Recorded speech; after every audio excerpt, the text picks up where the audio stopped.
Hey everyone, welcome back to Horror Portal, where we dive into the darkest corners of real-life horror. Tonight, I've got 3 spine-tingling stories that happen to ordinary people, just like you and me. These are made-up tales, they based on experiences that will make you question what's lurking in the shadows. Grab your blanket, turn off the lights, and let's get into it.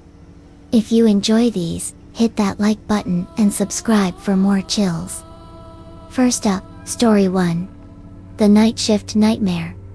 This story happened to me right after I graduated high school, just a few months later.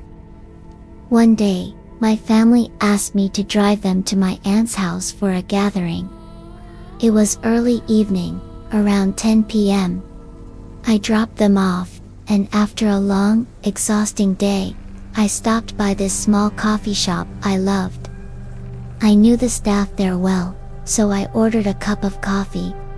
As I waited, lost in my thoughts, my eye caught the edge of a piece of paper sticking out from under the sugar container on the table. Curiosity got the better of me, so I pulled it out and opened it. It was a handwritten flyer saying, "Night shift worker needed at Speedy Eats restaurant." Below that, there was a phone number and the branch address. The weird part, everything was scrawled in handwriting, and the paper was ancient, yellowed and crumbling at the edges. I thought, instead of wasting time hopping from one hangout to another, why not apply? It beats sitting at home or pointless outings with friends that lead nowhere. The waiter brought my coffee and noticed I was excited. He said, "Looks like good news." I handed him the paper. As he read it, his face changed. I asked, "What's wrong? Everything okay?" He replied, "Nothing, but whoever takes that job needs a strong heart." I ignored his dramatic warning, pulled out my phone, and texted the number. "Hello, what documents do you need, and when can I start?" They replied instantly, "You can start today if you want. Here's the location." I was shocked. The place was outside the city I lived in, on a remote highway. The distance was insane, which explained their urgency. No sane person would take a job there. But I'm adventurous by nature. I love risks and discovering new things. Plus, I'm used to long drives. I visited my grandparents' farm almost every weekend, so distance didn't faze me. Actually, I enjoyed it. I paid my bill, cranked up the car, and headed out. It took about an hour and 15 minutes. Arriving around 11:30 p.m. The complex was eerie and terrifying, just a few dim streetlights, an out-of-service gas station, and in the corner, the Speedy Eats branch. I parked among a few cars. Probably the staff and walked in. The place was quiet. Suddenly, a voice startled me. "Welcome. Who's this?" I turned to see a woman in her 40s, emerging from behind the counter. She was neatly dressed, hair tied up, wearing the restaurant logo with her name on it. She greeted me and introduced herself. "I'm Lisa, the manager. You must be Ethan." I confirmed, and she said, "Great to have you. You'll brighten up our night team." My shift is days, but when HQ told me you were coming, I had to be here. "Come on, I'll give you a tour and introduce you to the crew. You'll all be on the night shift together." We walked through narrow, silent hallways, only the hum of the AC breaking the quiet. We reached the kitchen. It was cleaner than I expected. A cream machine in the corner, fryers spotless, floors mopped. From the storage door, a tall guy emerged, drying his hands with a towel. Lisa said, "This is the new guy, Ethan." He smiled and welcomed me. "Welcome to your new world, Ethan." His name was Carlos, the longest-serving employee here. We left the kitchen and passed the kids' play area. Lisa said, "Don't worry about this. We only open it during day shifts. Come, I'll show you something more important." We went to the security camera room. Inside, the guard was lounging on a bed, feet on the desk, playing on his phone. "This is Derek. He'll be with you, nights. Anything you need, just ask. He's a sweetheart." We left, and Lisa said, "That's pretty much it. Now, to my office, to register your details and give you the uniform. You'll start tomorrow." As I said, "You won't see me after today. I'm out by afternoon." We did the paperwork. She handed me the uniform, and I left. As I closed her office door, I bumped into a female employee. Her name tag said Mia. I didn't know her, but she smiled. "You're Ethan, right?" I nodded, just on break, and heard about the new night shift guy. Wanted to say hi. As I headed to my car, she followed. "Can I have 5 minutes?" I agreed. She leaned in close and whispered, "Has anyone told you what happens here on night shifts?" I said no. She explained, "It's usually a secret. The manager hides it from new hires because, if they knew, no one would stay. She needs night staff desperately." I joked, "You're scaring me, spill it." In a calm tone, she said, "You'll find out in time, but for your safety, as a newbie, there are 4 rules to you must do, to you must not. These are like unbreakable laws for the late night crew. Breaking them could be the mistake of your life. First, at exactly 1 a.m., close the drive-through window until 2 a.m. Never open it during that hour, even if a customer knocks. Second, if you hear kids playing in the play area, ignore it. Don't go check. Pretend you heard nothing. Now, the 2 you must do.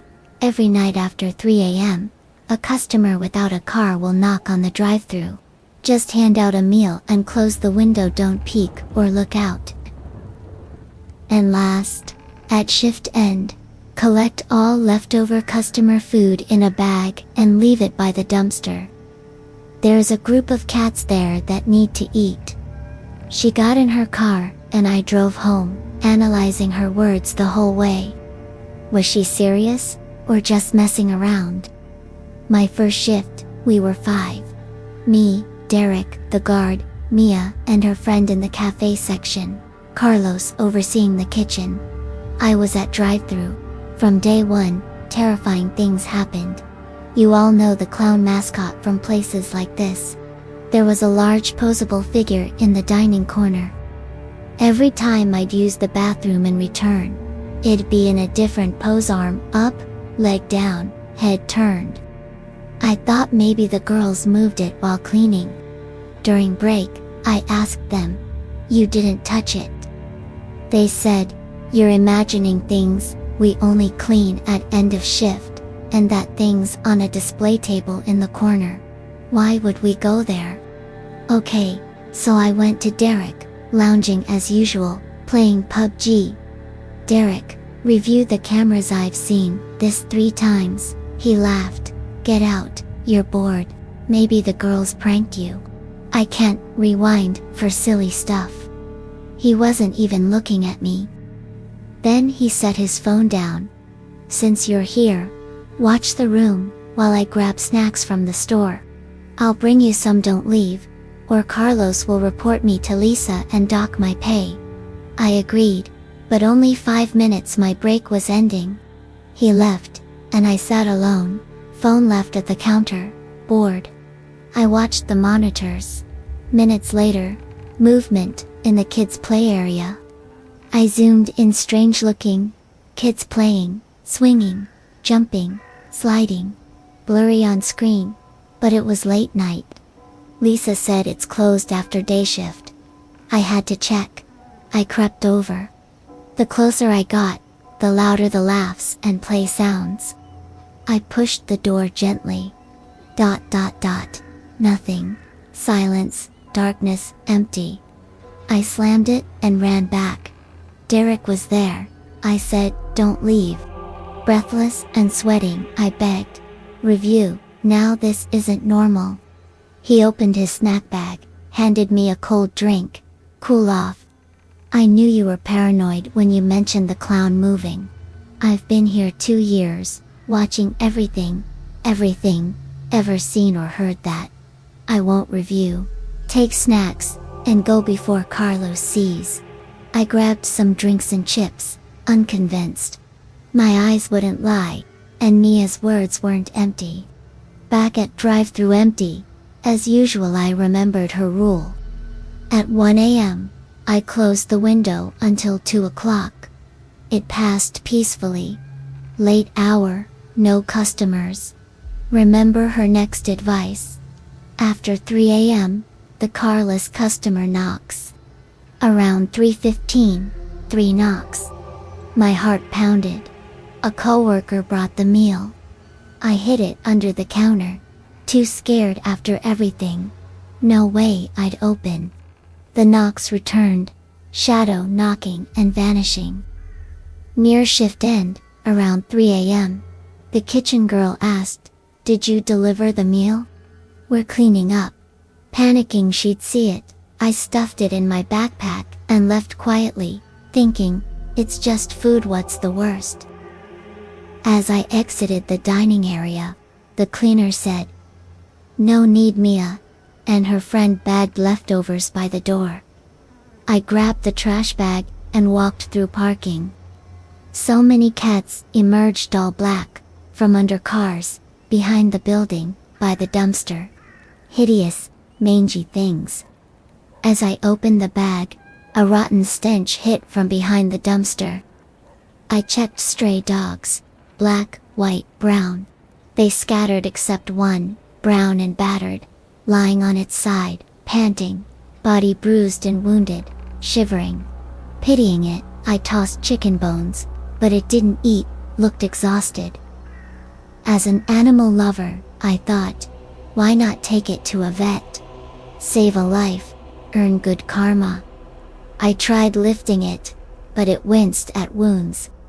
Grabbed rope from car, tied its neck, pulled gently, no move. Remembered a stick in the dash, used it lightly from behind to urge it. It complied, walking obediently. Halfway home on the long road, I saw an old man signaling from afar.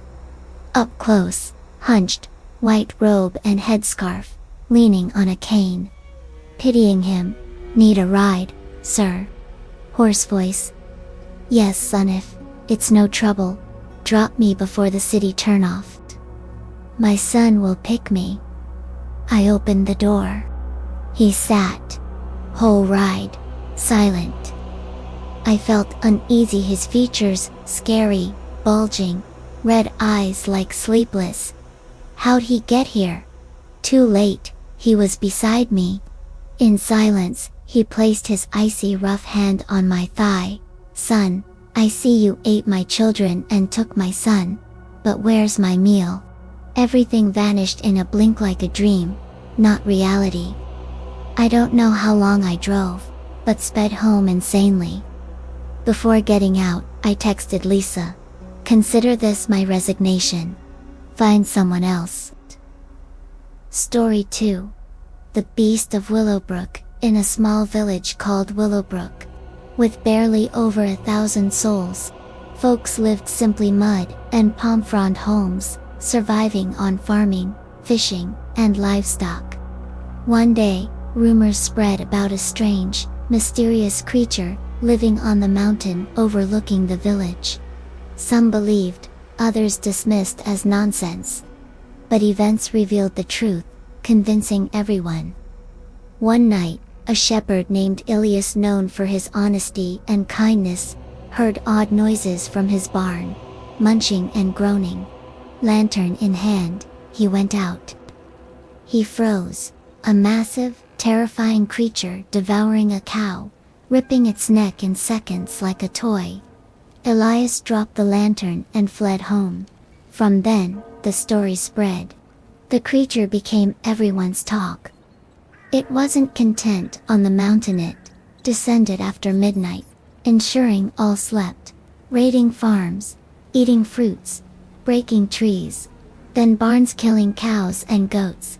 scattering flesh and bones for pleasure, not just hunger. News exploded. After sunset, no one ventured out. Doors and windows locked, lights off. Kids indoors from dusk. The beast was no myth, but lived reality. Days passed, then tragedy. At sunset, a woman's wails drew neighbors. "What's wrong?" Sobbing, beating her head. "Sun's down. My boy's not back." Women comforted her inside. Men searched farms and mountain. "Long hunt," one yelled. They found the boy's bike at the mountain base, blood splattered, drag marks leading up. After the missing boy, the creature vanished.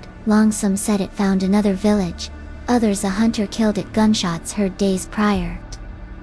But everything changed when news reached Elder Thorn.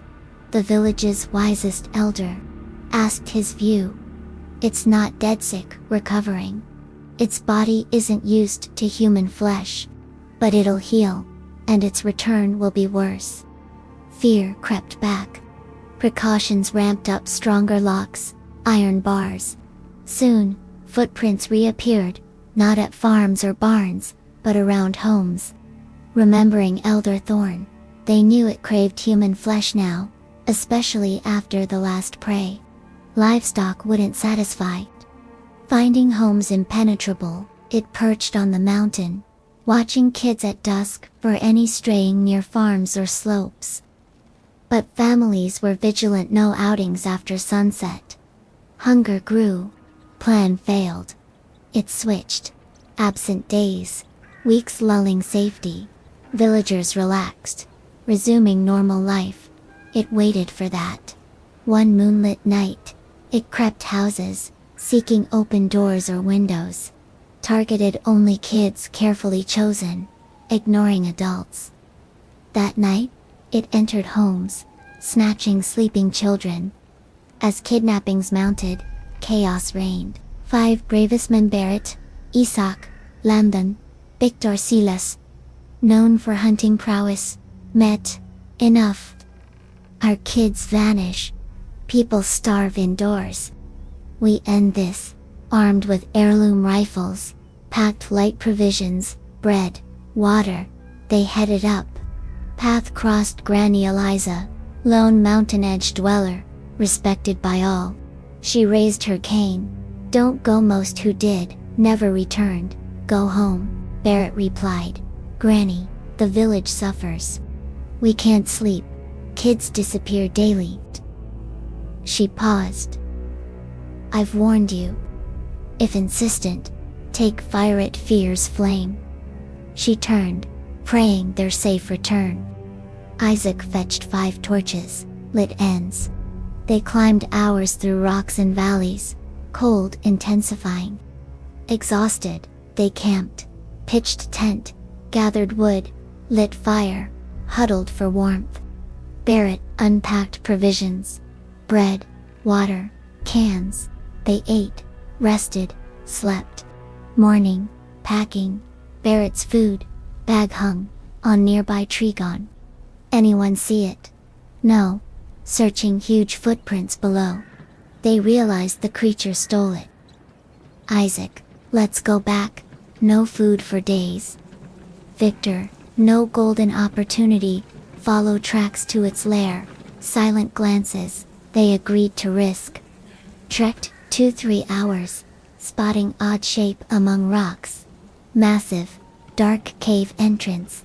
Ground littered with bones, cows, goats, possibly human, and their torn bag. Contents scattered. Confirmed. Its den. Barrett planned. 3 inside. 2, guard outside if we're all in, and it returns, we're trapped. Barrett, Victor, Silas entered. Isaac, Landon watched. Cave dark, narrow, reeking of decay. Torches and guns ready, they advanced. Shock. Floor covered in kids' shoes and clothes, some old with dried blood, some fresh. Horrified, they exited, confirmed to others. "We've come this far," said ambush, wait for it to leave. They hid distant, watching all night. Hunger would drive it down. It emerged first sight, enormous, hideous, towering, broad paws and feet with long claws, thick black fur, walking upright like humans. Face, beast-human hybrid, Barrett signaled. All fired. Some hits, but it charged Barrett, knocking him, breaking his leg, rifle flying. Others attacked, clubbing head, body. It collapsed. They bound with strong ropes, dragged down to village square. Dawn. Villagers gathered, old young men, women stunned by the massive heap. Amid noise, silence fell. Remember the wailing mother. She approached calmly, stepped on its face. This filth took our children. Women, come trample it, take revenge. Bereaved mothers did, venting rage. Then Barrett's group erected a huge wooden post in square, hung it upside down by fitas. Symbol evil was gone, peace returned. They thanked, rewarded the heroes. Life normalized, laughter echoed, doors opened, farms tended, kids played freely. Story 3. The Cursed Doll. One day, a mother returned from a long trip. At the airport, she spotted a doll she loved and bought it for her only daughter, Sophia, beautiful, kind, 12-year-old. Sophia woke to the doll beside her and became unnaturally attached. Everywhere, dinner table, living room, bedroom, even outings, buckling it in the car. She'd brush its hair, change clothes, treat it like a sister. Sophia's mom noticed the obsession growing unhealthy. At first, just kid love, but it intensified. Sophia lived in her own world. One day Sophia entered the kitchen, holding it. "Mom, the doll wants me to change her name to Sophia." Mom laughed lightly. "See, your name's so pretty, even dolls are jealous." Playing along as childish imagination. But after, Mom pondered the request, Odd said with confidence, like hearing a voice. From then, she watched Sophia's behaviors, looks, everything changed strangely. Another night, Mom and Dad watched TV late. Odd sounds from Sophia's room. Mom muted. "Did you hear that?" They crept over. At the door, Sophia talking loudly. And a second, voice deep, rough, adult-like replying. Terrified glances. Dad opened. Sophia on floor, doll in lap, brushing hair. "Who were you talking to?" "My sister, Sophia." That night, neither parent slept. Morning, hospital rush. Doctor listened, examined. "She's fine. Kids this age, imagine friends, bond with toys. Don't leave her alone much. Stay close this period." Mom left unconvinced, especially after hearing the voice. Driving home, Sophia clutched the doll tightly. "Dad, via mirror. It'll pass, God willing." He didn't know, worse awaited. Back home, Mom's patience snapped. She took the doll, locked it in storage. "You must learn without it." Sophia's face twisted. 118 No child innocence. "If you don't return Sophia, you'll regret it." Mom dismissed as anger.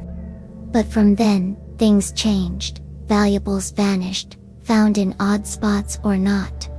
Dad's garage tools scattered, car parts broken. Late nights, kitchen crashes, dishes breaking alone. Windows, doors opening, closing, lights, AC flickering on off. This lasted a month, worsening. Parents decided, move, packed everything except the doll left in storage. In new home, Sophia deteriorated.